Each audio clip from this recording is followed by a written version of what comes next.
Assalamualaikum warahmatullahi wabarakatuh. Salam guru penggerak.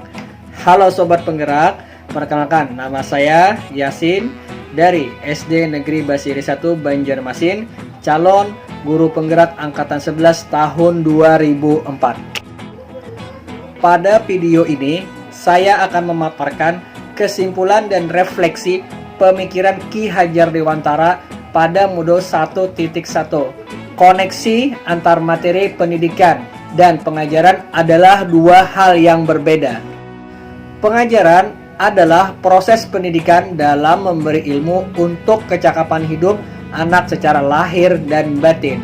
Sedangkan pendidikan adalah memberi tuntunan terhadap segala kekuatan kodrat yang dimiliki anak agar ia mencapai keselamatan dan kebahagiaan yang setinggi-tingginya baik sebagai manusia maupun sebagai anggota masyarakat.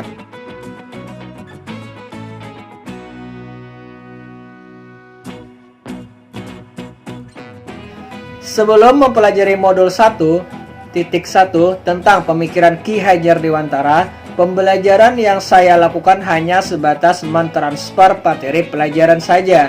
Lalu, saya hanya melihat hasil evaluasi materi murid sebagai hasil akhir ukuran kemampuan mereka. Sehingga ketuntasan mereka materi lebih penting daripada kemampuan potensi lainnya. Selain itu, saya beranggapan bahwa murid hanya sebagai objek. Nah, belajar saja sehingga pembelajaran terpusat pada guru atau teacher center. Saya tidak memperdulikan apakah murid yang sudah benar-benar paham ataukah belum. Karena bagi saya, yang terpenting materi selesai saya berikan sebelumnya. Nah, saya juga menganggap bahwa keberhasilan pembelajaran siswa adalah pencapaian nilai, sehingga saya pun sering tidak puas jika banyak murid yang tidak tuntas setelah melakukan evaluasi.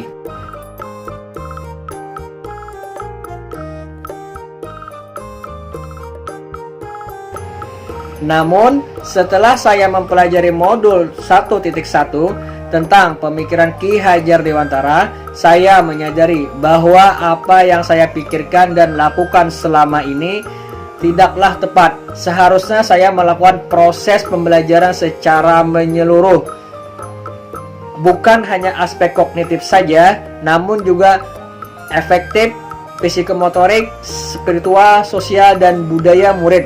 Bukanlah sebagai objek pembelajaran, melainkan subjek pembelajaran, yang mana murid memiliki kebebasan dalam berekspresi, menyampaikan pendapat, dan berkreasi dalam pembelajaran, dan guru hanya berperan sebagai fasilitator dalam pembelajaran. Dalam proses pembelajaran, guru harus ikhlas dan penuh kesabaran agar terwujud dan pembelajaran yang menyenangkan, tentunya berpihak pada murid. Selain itu, saya harus memahami karakteristik murid karena setiap anak lahir dengan kelebihan dan kekurangan yang berbeda. Nah, saya juga harus menghargai setiap karakter murid dan memberi mereka kesempatan untuk tumbuh sesuai dengan kodratnya yang dapat segera saya terapkan dalam pembelajaran di kelas.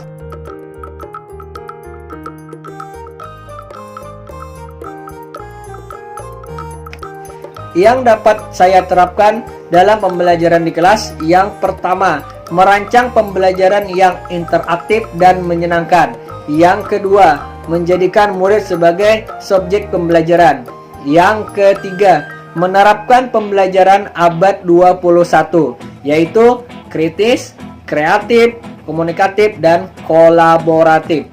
Nah, terakhir yang bisa saya sampaikan adalah pendekatan pembelajaran berpusat pada siswa merupakan pembelajaran aktif di mana siswa memecahkan masalah, menjawab pertanyaan, merumuskan pertanyaan, mereka bersendiri, berdiskusi, menjelaskan selama di kelas, pembelajaran kooperatif di mana siswa bekerja dalam tim pada masalah dan proyek.